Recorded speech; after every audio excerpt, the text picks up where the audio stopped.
Drama serial दो किनारे जिसमें आपको दिखाया जाएगा कि मावरा को जब पता चलता है कि वलीद आज भी दुर्र शहवार से मिलता है और दुर्र शहवार उससे फुली ब्लैकमेल कर रही है कि वो उसे दोबारा निकाह कर ले, तो मावरा से ये बात बिल्कुल भी बर्दाश्त नहीं होती। उसे इस बात का डर खाया जा रहा है कि कहीं सच ही में वलीद दुर्र शहवार को अपनी ज़िंदगी में शामिल न कर ले। इसलिए मावरा नाराज़ होकर अपनी माँ के घर चली जाती है और नौकरानी से कहती है कि वलीद को बता देना कि मैं हमेशा के लिए अपनी माँ के घर जा रही हूँ। इस बात की खबर दुर्र शहवार को पता चल जाती है कि मावरा हमेशा के लिए घर छोड़कर अपनी माँ के घर चली गई है। वो वलीद को बुलाती है और उससे कहती है कि वलीद, मावरा अपनी माँ के घर चली गई है हमेशा के लिए। बेहतर यही होगा कि अब तुम मुझसे निकाह कर लो। अब तुम्हें मुझसे निकाह करने से कोई भी नहीं रोक सकता। वलीद दुर्र शहवार को समझाता है कि मैं ऐसा हरगिज़ नहीं कर सकता, मैं सिर्फ मावरा से मोहब्बत करता हूँ। ये बात सुनकर दुर्र शहवार कहती है कि अगर तुम मुझसे मोहब्बत करते होते तो क्या मावरा नाराज़ होकर अपनी माँ के घर जाती। अब वलीद मावरा के पास आता है और उसे कहता है कि मावरा, मुझे तुम्हारी ये हरकत बिल्कुल भी पसंद नहीं आई। तुमने आते हुए नौकरानी से क्यों कहा कि तुम हमेशा के लिए अपनी माँ के घर जा रही हो। ये बात सुनकर मावरा कहती है कि अगर मेरा शौहर दूसरी औरतों से मिलता रहेगा तो क्या मैं उसके साथ रहना गवारा करूँगी। ये बात सुनकर वलीद बहुत गुस्से में आ जाता है और कहता है कि तुम अपने शौहर पर शक कर रही हो, उस पर किरदार कशी कर रही हो। चुप कर जाओ मावरा। मावरा कहती है कि आप जो दुर्र शहवार से हर वक्त मिलने जाते हैं, इसका यही मतलब है कि आप आज भी दुर्र शहवार से ही मोहब्बत करते हैं। वलीद कहता है कि मावरा, मेरा दुर्र शहवार के साथ ऐसा कोई ताल्लुक़ नहीं।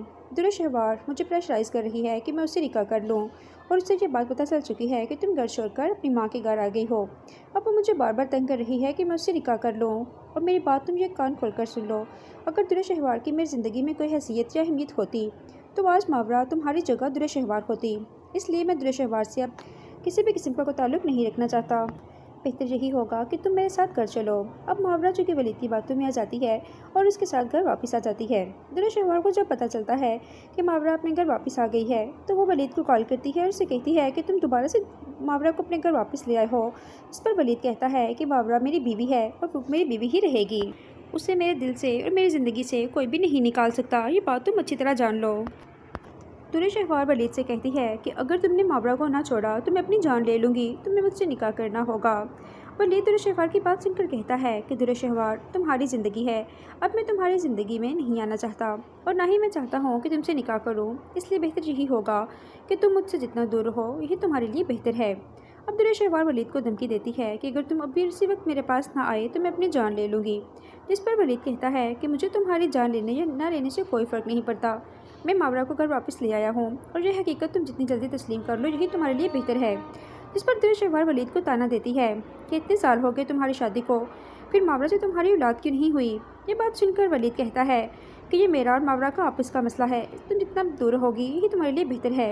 ये कहकर वलीद कॉल कट कर देता है, लेकिन वलीद दुर्र शहवार की बात सोचता ज़रूर है। मावरा वलीद के पास आती है और उसे कहती है कि दुर्र शहवार मुझे ताने दे रही थी कि मेरी अभी तक औलाद नहीं हुई। ये बात सुनकर वलीद कहता है कि मावरा, मैं नहीं चाहता कि जिस तरह दुआ मेरी नज़रों के सामने तरफ तरफ कर इस दुनिया से चली गई, वो मंजर आज मेरी आंखों के सामने घूमता है। और मैं नहीं चाहता कि मेरी कोई और औलाद हो और वो भी मेरी तरह किसी तरह बीमार हो और इस दुनिया से चली जाए। ये बात सुनकर मावरा कहती है, तो आप साफ साफ ऐसे कहे ना कि आपको सिर्फ दुर्र शहवार से औलाद चाहिए थी, मुझसे नहीं। इस पर वलीद मावरा को समझाने की कोशिश करता है, लेकिन मावरा जो कि दुर्र शहवार की बातों से तंग आ चुकी है और वलीद से कहती है कि मेरे यहाँ औलाद नहीं हो रही और मैं औलाद पैदा करना चाहती हूँ। इस पर वलीद कहता है कि मावरा, ऐसा नहीं हो सकता। मैं दुआ जिस तरह इस दुनिया से गई है, मैं दोबारा किसी बच्चे के साथ ये नहीं होने देना चाहता। वलीद से कहकर कमरे में चला जाता है। दुर्र शहवार वलीद को मैसेज करती है कि अगर तुम नहीं आओगे तो मैं अपनी जान ले लूँगी। वलीद जो कि तंग आकर तैमूर को कॉल करता है और उसे बताता है कि तुम्हारी बहन कैसी हरकतें करती फिर रही है। तैमूर फ़ौरन से अपनी बहन के घर जाता है, लेकिन दुर्र शहवार अंदर से कमरे को लॉक कर लेती है और उसे कहती है कि अगर वलीद आएगा तो मैं दरवाज़ा खोलूँगी और अगर किसी ने दरवाज़ा तोड़ने की कोशिश की तो मैं अपनी जान ले लूँगी। मजबूरन तैमूर को वलीद को कॉल करके बुलाना पड़ता है। वहाँ वलीद के साथ मावरा भी आ जाती है। दुर्र शहवार जैसे ही दरवाज़ा खोलती है तो सामने मावरा को देखकर गुस्से में आ जाती है और कहती है कि तुम यहाँ पर क्या कर रही हो। जिस पर मावरा कहती है कि तुमने मेरे शौहर वलीद को बुलाया था, तो मैं उसकी बीवी हूँ, मैं भी तुम्हारे लिए अपने शौहर के साथ आई हूँ। इस पर दुर्र शहवार कहती है कि वलीद तुमसे मोहब्बत नहीं करता, वो आज भी मुझसे मोहब्बत करता है। जिस पर मावरा कहती है कि तुमने मुझे एक दिन ताना दिया था कि तुम मेरे शौहर को मुझसे छीन लोगी, ऐसा हरगिज़ नहीं होने वाला। वहाँ पे मावरा की तबीयत ख़राब हो जाती है। जब वलीद मावरा को लेकर हॉस्पिटल जाता है तो वहाँ पे डॉक्टर बताते हैं कि मावरा माँ बनने वाली है। तुरे शहवार ये बात सुनकर उसके पाँव तले तो ज़मीन निकल जाती है कि वो जो वलीद को पाने के ख्वाब सोच रही थी, अब तो वलीद को पाना खासा मुश्किल हो चुका है। मावरा तुरे शहवार से कहती है कि तुम मुझे ताना दे रही थी कि मेरी औलाद नहीं है और बहुत जल्द हमारी फैमिली कंप्लीट हो जाएगी, इसलिए तुम मेरे शौहर से जितना दूर होगी तुम्हारे लिए उतना ही बेहतर होगा। अब तुरे शहवार बहुत परेशान हो जाती है।